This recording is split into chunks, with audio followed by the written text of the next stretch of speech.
I was looking into some strengths-based leadership stuff and different concepts around it.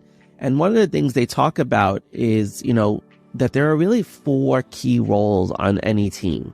And, you don't need necessarily 4 people, but you need people who could fill those roles.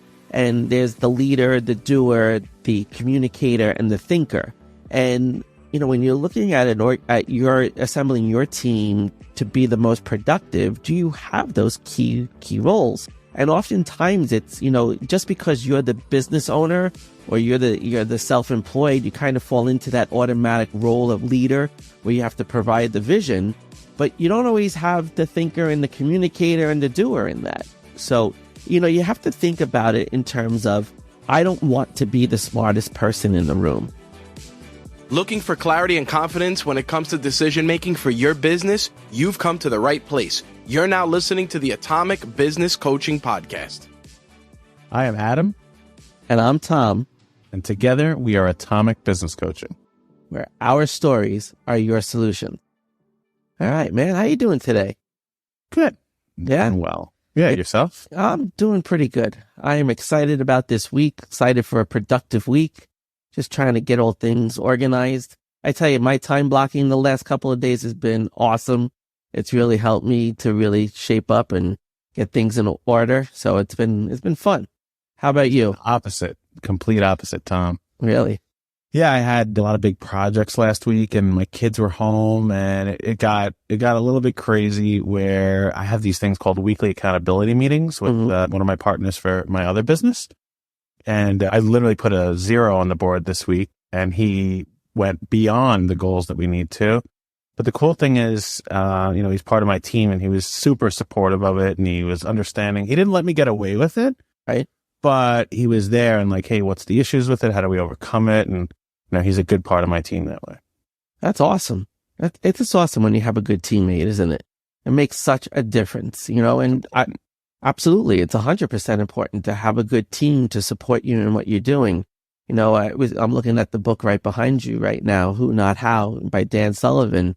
Hey, we talk about all the time with our clients about the importance of deciding who is on your team. Who do you need? Who do you need to take certain parts? Should you really be doing these things? And we talk about it all the time. We were recently working with someone who is really trying to assemble the best team. And you had shared that person thought they needed X, but they actually need Y. And what's that been like for that person? Yeah, it's a really great client. He's both worked in corporate. He started a business with a partner, and now he is running a business on his own and building a team. And we're at the stage where we are identifying what those team members are.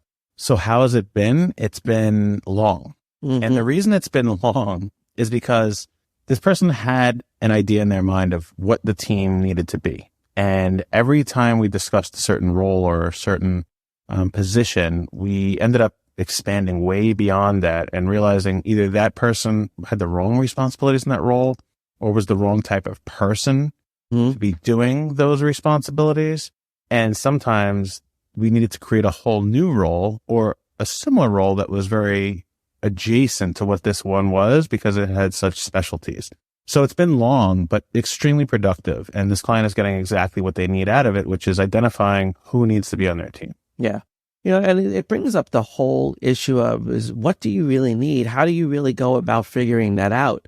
And one of the things that I've always liked to really look at is lead by is strengths-based leadership, right? Looking at people's strengths and figuring out what is it that I need that I'm not good at, because that's who I need. I need someone to complement that weakness in me. I was looking into some strengths-based leadership stuff and different concepts around it. And one of the things they talk about is, that there are really 4 key roles on any team. And, you don't need necessarily 4 people, but you need people who could fill those roles. And there's the leader, the doer, the communicator, and the thinker. And, when you're looking at it or you're assembling your team to be the most productive, do you have those key roles? And oftentimes it's, just because you're the business owner or you're the self-employed, you kind of fall into that automatic role of leader where you have to provide the vision, but you don't always have the thinker and the communicator and the doer in that. So, you have to think about it in terms of, I don't want to be the smartest person in the room at any given time. I want other people to be able to be there to bounce ideas off of me, to think about things that maybe I'm not thinking about, so that I can put forward the best possible product, the best services, and make sure the team is operating optimally. And it's really hard for people to get to that and to understand that. And if you've never built a team before, you can't assume that you would know how to do that. Right. I don't think people do enough to compare what's happening in their business versus what happens in the rest of the world, in normal life. And, you could think of whatever your favorite teams are or sports are and just look at it. How do I compare that to what I'm doing in business? And, if you think of like basketball and you have a center, you have a point guard, you have forwards, you have guards. Right. Everybody has their own specific role. In baseball, you have a first baseman, you have a catcher, you have a pitcher. They're all part of the same team. They're all playing the same game, right? But if the pitcher was to be the catcher, it would not be a good situation, right? Absolutely not. And if the first baseman was the pitcher, that would not be a good situation. And what I am working with this specific client, we do with most of our clients, is identifying not only the roles, and there's another book behind me for those of you who are listening and can't see it. The name of the book is Good to Great. And what this book, Good to Great, really talks about is consistent and sustainable growth. I've probably talked about it before on this podcast, but they have a great analogy about a bus, your business being a bus. And they say you have to have the right people on the bus. Okay. You have to have the right people on your team. But then what they say is you have to have the right people in the right seats. And that's what we're talking about here is when you have a team, everyone plays a position, everyone plays a role. And what we just went over with this client was that he had the right people on the bus, but they were in the wrong seats. And he was very concerned with like, all right, how do we take project from beginning to end? And he was like, I have to deal with this. I have to deal with this. I have to deal with this. And I'm like, no, you're the coach. You're the coach of the team. You're managing everybody. You're utilizing all their talents, pointing out the things they're doing well and saying, doing more of that, pointing out the things that they need to improve and working on that in practice, not in the game time. And then you're making sure everybody's playing their role at a certain point and they're going with the playbook, right? Mm-hmm. And that's what this business owner is really missing is the playbook. So everyone kind of does everything. And now what we're doing is compartmentalizing and saying, okay, the pitcher does this and the catcher does that and the first baseman does these things. And before what he did is it was kind of like Little League, like, all right, now's your turn to be a catcher and now's your turn to be the pitcher. And now you're going to be on first base. Well, in business, it's not tryouts, right? This is real life, right? You're in a very serious game and everyone has to know what their role is. But here's the key. You have to be able to depend upon your other teammates to do what their responsibility is because it usually is directly correlated to your success or your failure as well. Right, absolutely. No. And that's why we have relief pitchers in baseball, because when the starting pitcher of the game is tired and done and they've put in their best effort and they can't give anymore, there's that relief pitcher that comes in to really help. And that's where you have to understand the dynamics of people's strengths on your team. Because if you need someone who is really good at relationship building for a specific client or a specific situation, you need to know who you can call upon to do that. Is it you as the business owner? Is it someone else on your team that's really good at that? I mean, we have a client right now. It's a really good service provider. She's a clinician and she does a really great job at providing the service. But when it comes to building relationships or referrals and doing business development work, she needs somebody to help her with that because that's not an area of expertise. And, it's like you have to realize what you can do versus what you can't do and make sure that you're filling in all the gaps for the things that you can't do, because that's what's going to cause people to struggle. And I think that's one of the things that we have to point out is when people are struggling to assemble a team, is it because they're struggling because they really don't know what they need, or are they just afraid to face what deficiencies or what they can't do? And are they afraid to hire somebody to do that? Are they afraid to let go of that control if they bring that person on? Yeah, I mean, usually that stems from trust or, lack of experience. And what most people who come and work with us, they create a job for themselves, right? They're good, they have a skill, they have a talent, they have an expertise, They go into business, becomes much bigger than what they thought, and they do every little thing that's in that business. So they have their way of doing it. They have their expectation of how it's done. And when you hire people, you are trying to hold someone to that standard, and you almost never can. Right. So it becomes almost this vicious cycle where you want to let go, and then you do let go, and then people don't live up to the expectation that you set upon them, and then you have to let them go, and then it's like nothing gets done. You know, I have another client of ours right now. He recently hired graphic designers, and he spent money, he hired them, he vetted them, he saw their work, he sent everything out to them. He got it back, and he was just so disappointed. It wasn't up to his standards. And he actually went back in and he redid all their graphic design, and he spent more time correcting their work than if he would have did it in the first place. Right. And the thing was, I said, hey, did you set the expectations first? And he's like, well, I saw their previous work, so that was my expectation. I'm like, okay, but did you clearly lay out, like, here's what I'm doing? And he's like, no, not really. So he had to set those expectations for the next time out. And then the second part about it is, and he admitted this, he's like, Adam, maybe I'm holding them to too high of a standard, because when I do this, and I was so proud of him, because he recognized that, okay, maybe I'm asking too much of people. Right. And what his resolve is he's having a meeting with them tomorrow and going to lay out exactly, hey, this is what I'm expecting. Can you do that?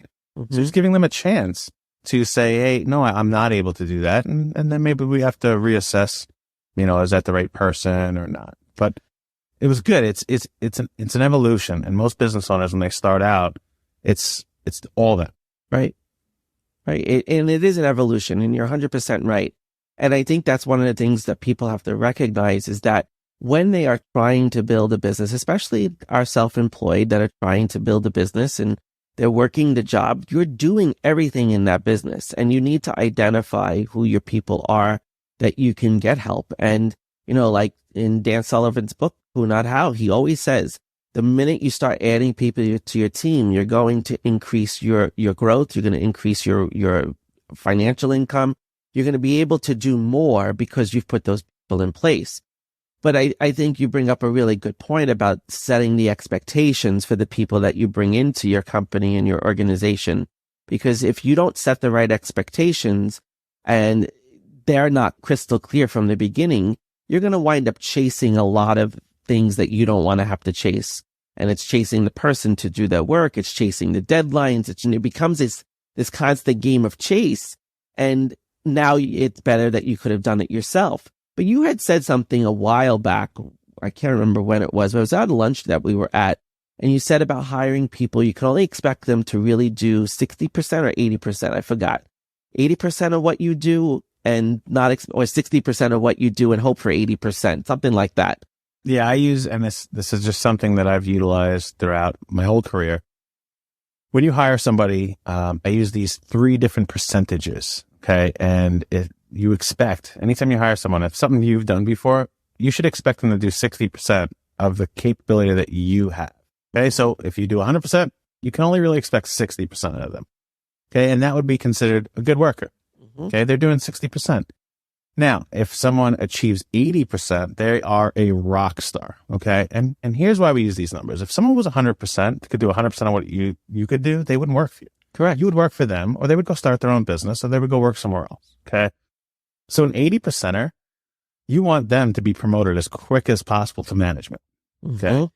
And the reason why is, as a manager, if they can handle 80% and the good worker can handle 60%, okay, that's what happens.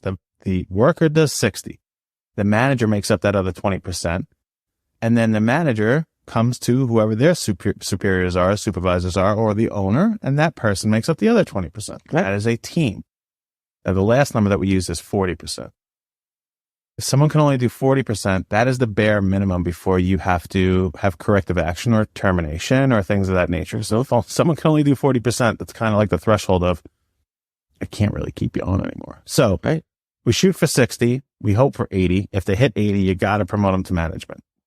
But if you have 2 people, if you can hire 2 people that are good workers, okay, no managers, just 2 people underneath you that are good workers, what percentage of production would they do in comparison to you? 20% more. You're 120%. Right. So That's the point of business, right? Right. You can hire 2 people that aren't as good as you, but are 60%. They're actually going to do more than you. Correct. Yeah. And and I think that's such a refreshing perspective to look at it, because people also look at this as, people that you hire as an expense, and people that you hire are not an expense. They are an investment in your company, in your organization, and frankly, your well-being. You are investing in them so that you can do the things that you want to do, and they support you in accomplishing your goals and what it is you're trying to achieve. And a lot of people look at it as, if I'm paying for somebody, I want them to do 100%, but they have to settle for that 60%. And hope that they find somebody that can do the 80%, like you're saying, and be able to be more of that right hand management type, director type person, so that they can help you manage the other people on your team. And if you don't think of people in that way, you're leading yourself down a road that you're eventually going to become very frustrated. And that frustration is going to build to being overwhelmed, and that overwhelm is going to build to burnout. And what's going to happen at the end of the day? Your company is going to fall because you didn't set the right expectations for the people that you're investing in, and you're expecting more than what you should be expecting. Yeah. And look, you got to expect the best out of your people, but right, to a certain extent.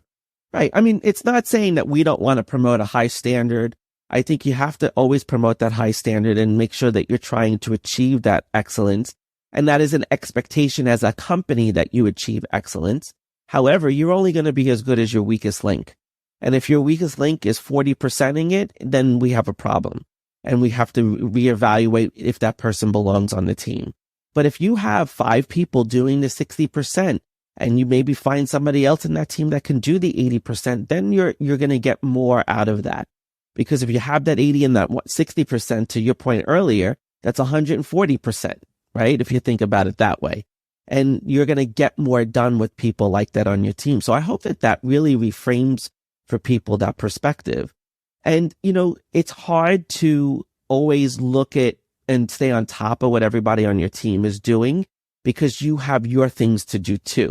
And I think that's something that you have to really be clear about as the leader and the owner of your business, is you have to have it very clearly laid out. What is it that you're going to do, and what do you need other people to do? And set those expectations for yourself to be able to do those things. Yep.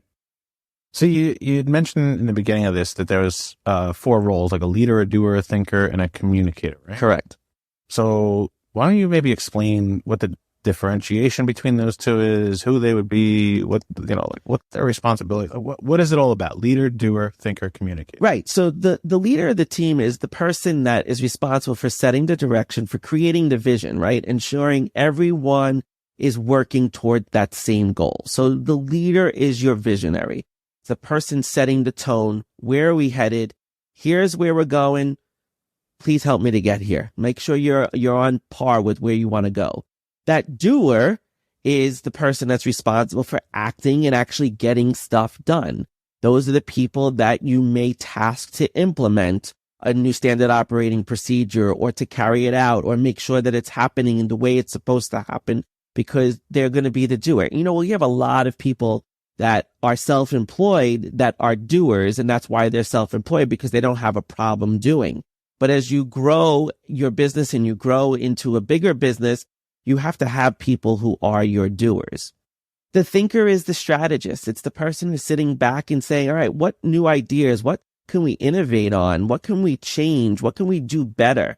And the thinker is the one who's going to challenge the status quo in many ways. And you have to have that person who's going to question what you're doing. You can't do something for 5 years and think that's the only way to do it, because there's going to be a new way to do it, especially with all of our advances in technology. You're going to need that thinker to find that innovative way. And then, of course, the communicator is the one who keeps everybody on the same page. And I always think of the communicator as the project manager, right? They're holding the project in place. They know what the doers are doing. They know what the thinkers are thinking, and they have to communicate to keep everybody on the same page. And at a minimum, there has to be people on your team that are managing all 4 of those roles. You can be that visionary and that leader and also be the communicator. or you could be the visionary and be the thinker. But you have to make sure that those four pieces are happening all of the time in your team so that you wind up with a very balanced team approach to everything that you're doing. I would say that most business owners, when they start, are doing all four. So you have to start by thinking, right? And it's, what am I going to do? What are the new ideas here? I mean, because every business basically is solving someone else's problem. That's why people pay you, is to solve one problem or another. And it could be anything, but I really want ice cream. So this ice cream shop, they solved my problem. Or you need coaching like us. I'm trying to grow my business, my practice. You need a coach so that you're always solving a problem. So at a bare minimum, you need someone to start as being a thinker. Mm-hmm. In order to get that off the ground, you're going to need a leader in order to set the direction of the team and how we can actually accomplish this and what are our goals. So that in the beginning is usually the same person. Most of the time, you are then that doer. Right. Yep. Because you're going to implement whatever that is. Okay. Whatever the thing is you're providing, you're implementing it. And then you obviously have to be the communicator too, because you are running all those other three areas and you're communicating with your either vendors and your clients and those things. So what would you say, Tom, is typical or a good way to look at if you're going to add another team member? Which of those four would you look to add first? That's a great question. I think you have to look at where is your biggest weakness right now. That's what you got to compliment is where is the biggest weakness? The communicator, that's to me, that's such an important role. If you're not communicating and as the self-employed person, you have to be really good at communicating with your vendors, with your clients, with other people and keeping everybody on the same page. And when you don't communicate well, and I see this I always test people's communication by how quickly they respond to my email or how well they respond to an email or how well they keep me informed of what's going on throughout the whole process. When I don't hear from somebody for a while and I ask people to do something, that's a little weakness. But I think you got to find where your greatest weakness is. And typically it's most likely in some form of communication that you're lacking. And that's somebody that you definitely need to keep with you and that keeps you on the same page as everybody else. I get, and that's the reason I asked you is because I have a lot of business owners that I've worked with over the last 2 decades that the first thing that they choose is the doer, right? They're like, okay, I'm the leader, I'm the thinker, I'm the communicator, I'm going to hire a doer. Well, if you're the best at doing the thing that you are providing, you are selling to your clients, you may not want the doer to be the first thing you replace. But some people will be like, wait a minute, if I hire a leader, do I work for somebody? Well, you can work for somebody and still own the company. Mm-hmm. Okay. There are many, many people that own the company and they still have a normal role. I mean, Elon Musk is sitting in the factory, putting pieces together and still doing things. He leads the company, but you can still be the doer and be the owner and be the leader. And if you needed to let go and someone else needs to lead the direction of what the whole team, the whole company is doing, doesn't mean you can't own the company. So I like what you're saying there about what's your weakness, because everybody, they're always like, let me hire the doer. And it's usually the things they dislike the most. Mm-hmm. Unfortunately, sometimes the way you got into this business is because that thing that you now dislike is the thing you're the best at. Right. And what you have to come to terms with is if that thing you used to love becomes a thing that you no longer love, well, are you in the right business? Mm-hmm. Okay. Are you taking on too much of it? I have some clients right now that they have fallen into that trap where they're now doing something that they originally loved and they no longer do. So what we're trying to do is minimize how much of it they do. Okay. So they still may want to do a little bit of it, but not all of it all the time. And that allows them to have a team within a team. Mm-hmm. So they're the doer, but they could be the leader of the doers. Okay. And they could lead by example and show how to do certain things and then take on less of that. So there's many ways that you can build a team. And just because you're the owner doesn't mean you have to eliminate yourself as the communicator or the thinker or the doer or the leader. You can pick and choose. You could be multiples of those. Ideally, what you want to be as a business owner is a critical thinker. Right. And what a critical thinker really is doing, what your whole responsibility really is to analyze everything. Okay. Get all the information, analyze it, make a determination and a judgment on what decisions are going to be made. That's truly your job as the owner of a company. If you want to do other things in addition to that, that's great. But you have to be a critical thinker to be a business owner. Absolutely. Because if you're not thinking, you're not going anywhere. And if you're not trying to solve problems and you're not trying to figure things out, you're going to fall flat and you're going to be stuck and then you're going to be overwhelmed and nothing's ever going to get done. And it just triggers this whole cascade of just ineffectiveness that you don't want. So I just think it's really important. And the reason I wanted to bring this up, and Adam and I talked about bringing this up, was because so many people struggle with forming their teams and so many people have difficulty letting go of some of these things. And just keeping an idea in your head that you need a leader, a doer, a thinker, and a communicator. If that's all you take away from this episode, is making sure that you have those roles filled on your team. And if there's a role that's not filled right now and you are struggling, ask yourself, is it that I'm missing a communicator? Is it that I'm missing thinking or doing or being the visionary? And did we lose direction on where we're going because no one is holding that? Are we just churning, the pot and hoping that we figure it out and find that direction? And that's what, if you're struggling right now, ask yourself those questions. Do I have any one of these 4 positions? Do I have all of them taken care of? Because if you don't, that's most likely why you're struggling right now at this moment. Yeah, and that's exactly why we created our company. Atomic Business Coaching was there for people who got stuck. They didn't know what next direction to take. A lot of times it stems from that team. And most people who work with us are newer business owners. Okay. It's not that they haven't started yet. They started, they had some success, and now they're hitting this critical level, this critical mass almost, where it's like, I have to make a determination on what to do next. And really what Tom and I have kind of put as our tagline is, we want to reignite your dreams so you can thrive instead of just survive. And that's what so many people are doing in their businesses. They are just surviving because they created a job for themselves. Most people didn't get into business to create another job for themselves. They got in it because they had a passion about something, they had a dream about something, and they realized they can have freedom. Well, that's what we want to do, is help you to reignite that dream and get all of that back and do it even better, because now you've actually built the foundation to launch this thing off of. So again, like Tom said, I hope this episode was good for you, and we look forward to seeing you soon. Fantastic. Reignite your dreams, man. Love it. Love it.